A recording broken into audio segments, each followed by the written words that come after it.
Hi friends, welcome to my channel. వంకాయతో ఏ కూర చేసినా ఎంతో రుచిగా ఉంటుంది కదండి. అందుకనేమో వంకాయని కింగ్ ఆఫ్ వెజిటేబుల్స్ అని పిలుస్తాము.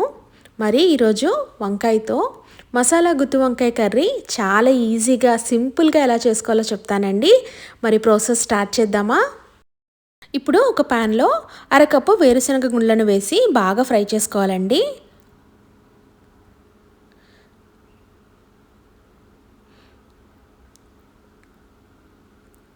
ఇప్పుడు ఇందులో ఒక టేబుల్ స్పూన్ ధనియాలు యాడ్ చేస్తున్నాను.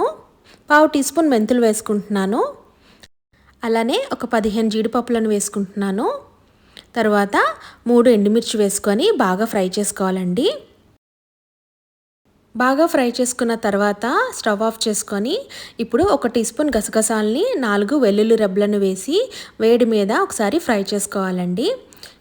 ఇప్పుడు చల్లార్చి తర్వాత మిక్సర్ జార్లోకి ట్రాన్స్ఫర్ చేసుకుందాము.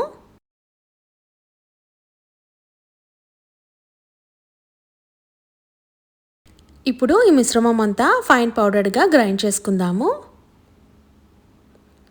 ఇలా గ్రైండ్ అయింది కదా. ఇప్పుడు ఇందులో వాటర్ పోసుకొని స్మూత్ పేస్ట్ లాగా మరొకసారి గ్రైండ్ చేసుకోవాలండి. మనం ముందే వాటర్ యాడ్ చేస్తే మనకి స్మూత్గా పేస్ట్ రాదు. అందుకనే ఫస్ట్ పౌడర్లా గ్రైండ్ చేసుకొని తర్వాత పేస్ట్ లాగా గ్రైండ్ చేసుకోవాల్సి ఉంటుంది. చూసారు కదా, పర్ఫెక్ట్ కన్సిస్టెన్సీ. ఇప్పుడు దీన్ని ఒక చిన్న గిన్నెలోకి ట్రాన్స్ఫర్ చేసుకుందాము. మన మసాలా పేస్ట్ రెడీ అయిపోయిందండి. ఇప్పుడు మనం ఆనియన్ పేస్ట్ రెడీ చేసుకుందాము. ఆనియన్ పేస్ట్ కోసం నేను ఒక మీడియం సైజ్ ఆనియన్ తీసుకొని ముక్కలుగా కట్ చేసుకుంటున్నానండి.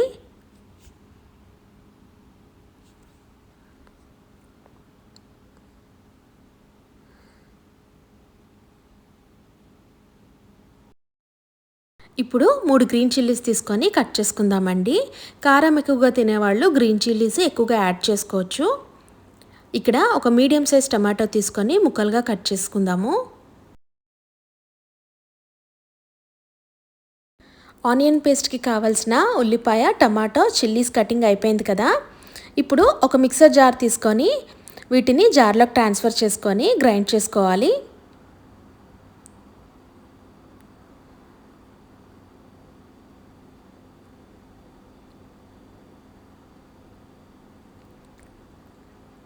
ఇప్పుడు ఇందులో కొంచెం కొత్తిమీర కూడా యాడ్ చేసుకొని ఫైన్ పేస్ట్గా గ్రైండ్ చేసుకుందామండి. మన ఆనియన్ పేస్ట్ రెడీ అయిపోయినట్లే. ఇప్పుడు మనం వంకాయలు కట్ చేసుకుందాము. ఇప్పుడు ఒక బౌల్ తీసుకొని అందులో వాటర్ పోసుకొని సాల్ట్ యాడ్ చేసుకొని పక్కన పెట్టుకుందామండి. మనం కట్ చేసిన వంకాయల్ని సాల్ట్ వాటర్లో వేస్తే మనకి వంకాయలు కలర్ మారకుండా ఉంటాయి. ఇక్కడ నేను 8 వంకాయలు తీసుకున్నానండి, మీడియం సైజ్వి. తొడిమ కానీ పొడవుగా ఉంటే కట్ చేసుకోవాలి. ఇలా నేను చూపిస్తున్నట్టుగా కట్ చేసుకొని వాటర్లో వేసుకుంటున్నాను.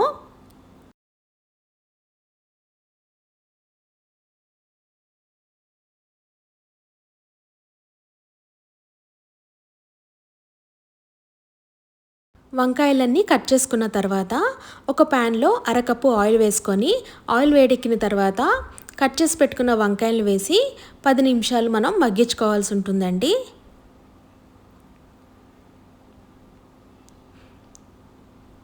మూత పెట్టి ఒక 10 నిమిషాలు లో టు మీడియం ఫ్లేమ్లో మనము వంకాయల్ని మగ్గించుకోవాలి. మధ్య మధ్యలో మనం కలుపుతూ ఉండాలండి. ఇలా కలపడం వల్ల వంకాయలు అన్ని వైపులా చక్కగా మగ్గుతాయండి. ఒక 10 నిమిషాలు అయిన తర్వాత చూసారు కదా, వంకాయ బాగా మగ్గింది. ఇప్పుడు మనం సెపరేట్గా ప్లేట్లోకి తీసుకుందాము.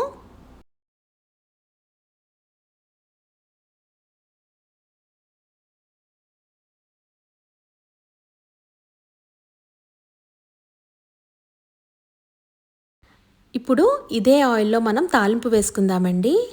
ఒక టీ స్పూన్ జీలకర్ర, ఒక టీ స్పూన్ మినపప్పు, ఒక టీ స్పూన్ ఆవాలు, సన్నగా తరిగి పెట్టిన అల్లం ముక్కలు వేసి బాగా ఫ్రై చేసుకుందాము.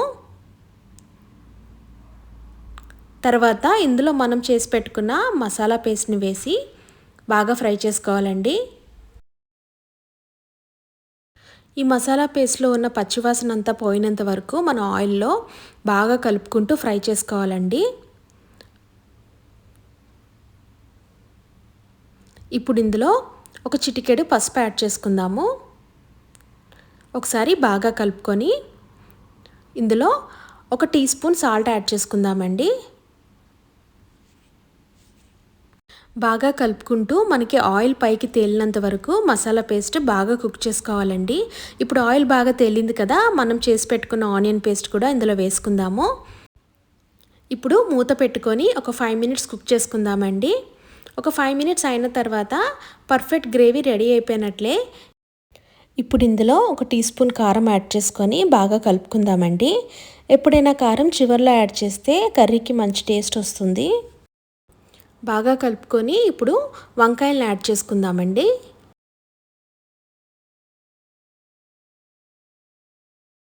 మన స్టవ్ మంటని లో ఫ్లేమ్కి సెట్ చేసుకొని మూత పెట్టి ఒక 5 మినిట్స్ కుక్ చేసుకుందాము.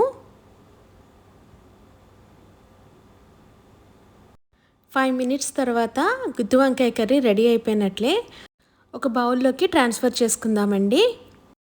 ఈ గుత్తి వంకాయ కర్రీ రైస్తో కానీ రోటీతో కానీ, ముఖ్యంగా బగారా రైస్తో అయితే చాలా టేస్టీగా ఉంటుందండి. మీరు కూడా ఈ గుత్తి వంకాయ కర్రీని ట్రై చేసి ఎలా ఉందో నాతో షేర్ చేసుకోండి. మరిన్ని రెసిపీస్ కోసం please like, share and subscribe to my channel. Thank you.